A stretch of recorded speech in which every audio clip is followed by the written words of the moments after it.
Hello. I'm going to talk a little bit today about a personal experience I had. I went into quite a severe depression, which lasted for a couple of years. At one point, I felt suicidal. I've definitely been there, and it's not a nice place to be. A friend of mine asked me to make this video because it might help. I don't know who it will help, but if it helps one person, that will still be a gain. I went into depression during my first marriage, towards the end of the first marriage, and I couldn't see what was happening. I couldn't understand why. I was feeling like I had a very heavy weight on my shoulders, somewhere across my neck here every morning when I got out of bed. I was waking up in the morning and I was thinking, oh no, I'm awake again. And all the feelings came back as soon as I was awake. While I was asleep, I was having nice dreams and everything was fine. And so people said to me, well, it's anger projected inwards. That's what it is. So I thought, what am I angry about? I had no idea. And at the time, my wife Val, who's my good friend now, we went to a marriage guidance counsellor that used techniques that he claimed came from Gestalt. Since then, I've talked to quite a lot of Gestalt therapists, and I actually don't think this person was typical of Gestalt. But he picked on me, and he said to me that as a marriage guidance counsellor, he's not supposed to take sides. But he said, I have to say, I come down against you, and I think that the marriage problems are mainly your fault. So at that point, my wife said, listen to him, he's properly trained, he knows what he's doing. So what I didn't realise was that at that point there was Peter's ego, my wife's ego, and my own ego, and they were going to get me.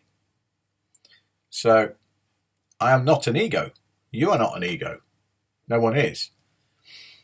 But the ego is a kind of belief system about what we are. And actually, it's not what we are at all. It's a belief system.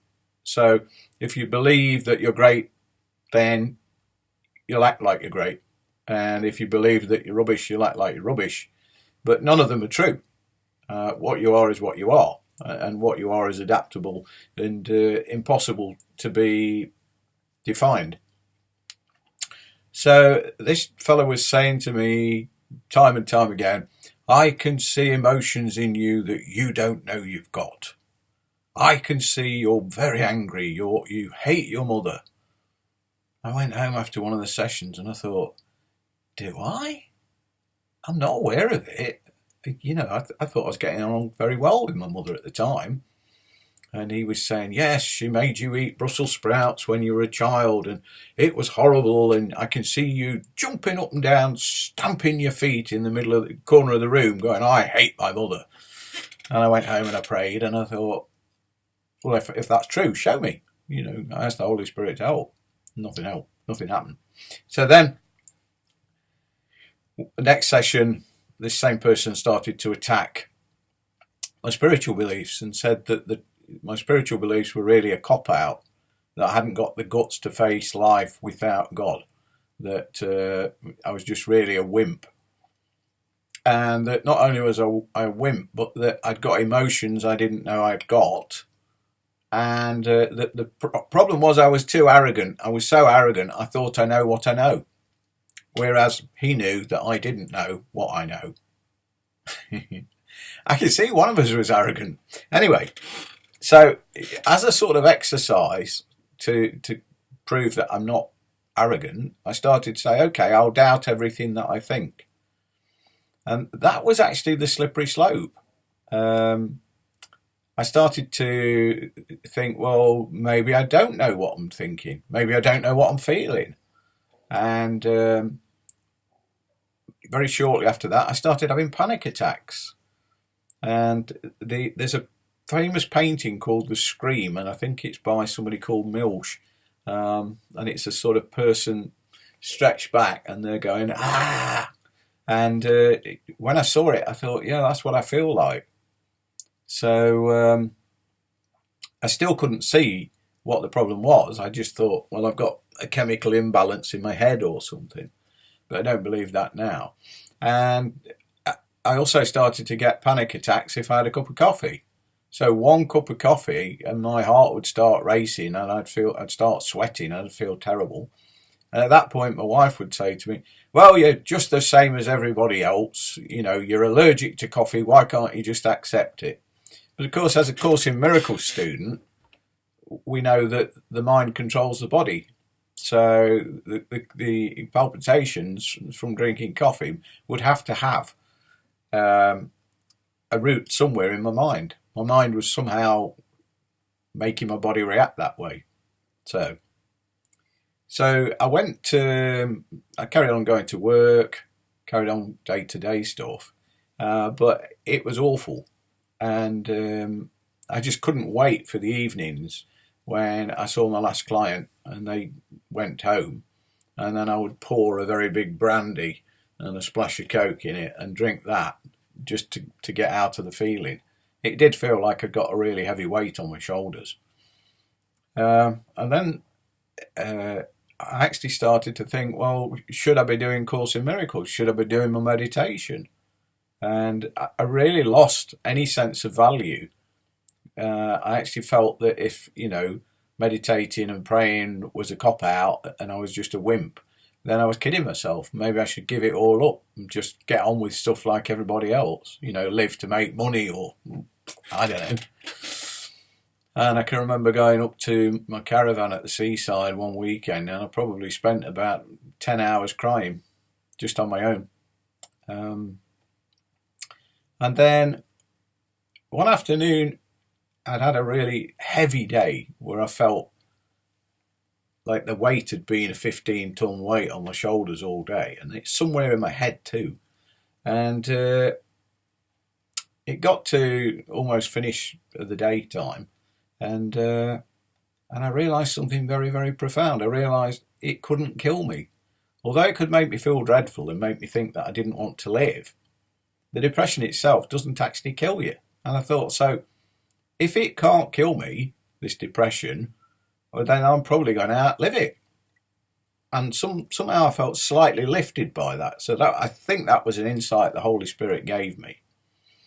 A few weeks later, I sat down to pray, and I'd had a talk to my wife, and I said, I'm not supposed to be doing this praying and meditating. I said, but I felt better when I did. She says, well, if you feel like that, do it.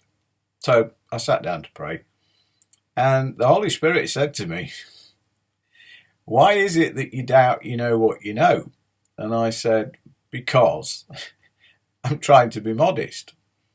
So the Holy Spirit said to me, but what you're doubting is all the positive. You're not doubting the negative. So if you see no value in yourself, that's a fact. If you don't like yourself, that's a fact. But if you think it's going to get better or you're not so bad, you have to doubt that, and you throw it out the window then. And I thought, so what you're saying is that my faith in myself had switched from having positive faith in myself to having absolute devout faith that I was no good and no worth. And I thought, well, when I was a kid at school, they used to say, a plus times a plus is a plus. A plus times a minus is a minus, but a minus times a minus is a plus. And I thought, so if I apply that to this situation, if my negative side says I should doubt things in order to be modest, then I should take it the whole hog, and I should start to doubt the doubts. And I had a realization that although my ego thinks it's all going to go horribly wrong, I should doubt it. I should think, what if it went wonderfully right and I was proved to be wrong for doubting the positive?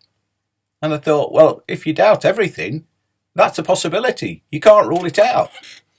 So I felt quite significantly lifted by that insight. Again, I'm sure that was the Holy Spirit.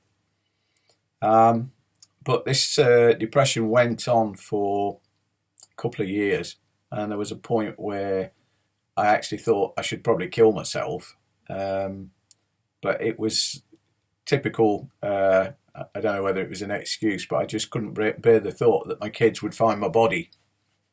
So I decided that I'm going to endure it, whatever it takes. And then one afternoon I went to the clinic where I used to work, which was in the town, and I'd got a spare hour. So I picked up the Course in Miracles, and I don't know where it is in the passage, but it's in the course. It's not in the lessons, and it simply said something to the effect of, "Don't try to restore your faith where you lost it not. Go back to where you lost it and get it there." And I thought, well, what does that mean? So I lay on the couch, my treatment couch, and I said a prayer to the Holy Spirit. And the Holy Spirit, I said, please give me a miracle. And the Holy Spirit gave me a miracle. And the way it happened was, when I was a little kid, we used to go to the cinema, and they used to have something called Path News, and there was a cockerel that used to go do, and then they would give you little documentaries about what's happening on the farms, or what's happening in the army, or what what people are up to, and then the main cinema movie would start. So I shut my eyes, and I got this little kind of Path News thing, and it took me straight back into the marriage guidance room, where I was being told that I'd got emotions I didn't know that I'd got, that my faith was a cop-out, and that having to believe in Mr. God to get you out of things was a weakness. Now, I didn't realise that if you've seen my YouTubes on knowledge, you'll understand. I'd lost my faith in God because you and I and everybody are part of the same intelligence. We are God manifesting as a person. So as I'd started to doubt my own intelligence, I was doubting the intelligence that supported me. And I realised that's where I'd lost my faith. And then I had the tools to undo it. And I started to realise that I was only actually paying lip service to the idea that I don't know what I know, because I do know what I know. And when I listened to the Holy Spirit said, listen, David, listen. Do you think it's arrogant to say to another person, I know more about you than you do? And I thought, yes, I do. Because nobody knows more about me than I do. There's nobody knows more about you than you do. You're the expert. So for somebody to say, the trouble is you're arrogant, you think you know what you know, that's an arrogant statement. And what happened was I started to get laughter. And I realised I'd just been duped. And then when I weighed it up, I thought, yeah, but it's 3 to 1. It's an ego and another ego and my ego. Put the 3 together, they gang up on you, and they make you doubt your own intelligence. So then I started to have positive days. I started to think, yeah, I do know what I know. That was rubbish. What a silly thing to say to anybody, and how dangerous. The strange thing was that when we went for the marriage guidance, he often used to say, have you had any suicidal thoughts this week? And I used to say to him, no, what are you talking about? Never had them. So I carried on getting stronger and stronger. And then I remember one afternoon, my brother and his wife came to visit. And I love my brother and his wife. They're 2 lovely people. And they were saying, my brother said to me, are you all right, Dave? And I said, yeah, I'm pretty good now. And he said, you'll have to watch it, he says, because your dad had depression, he says, and it comes back. It'll get you again. Well, after he'd left, I felt depressed. And I thought, wait a minute, I was all right until he walked in and said that. What was it about it? And then I realised that he was expressing doubt in me. But he was doing it from a loving place. He was saying, just be careful.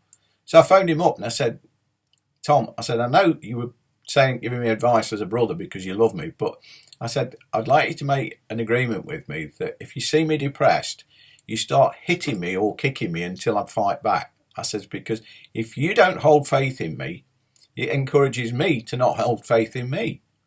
And I've got to hold faith in me. Whilst I have faith in me, I have faith in God. And whilst I have faith in God and I have faith in me, which is actually the same thing, depression can't get a foothold. And I've worked for 29 years with people, and I've treated quite a lot of cases of depression. And in every case, there is always something where a person's lost faith in themselves. It could be they've had a series of business catastrophes or a marriage breakup or something, but it's the kind of challenges that shakes the ego and makes the person lose faith in themselves. I'm very, very blessed, and I thank God, because I was given realization at 42, which helped me to get past it, because I know I'm not my ego. And I could look at it and say, well, you know, what is my ego doing? Well, at the moment today, it's trying to kick my head in. I didn't know how it got to me, but I think that there was a combination of things. There was wanting to please people, wanting to seem to be a decent fellow, etc. And so I went along with the game that I don't know what I know. But then it begs the question, if I believe I don't know what I know, how do I know that I don't know what I know? I'd have to know. So that's very briefly my story. If anybody wants to hear more, let me know. Okay. God bless. Nice to talk. Bye.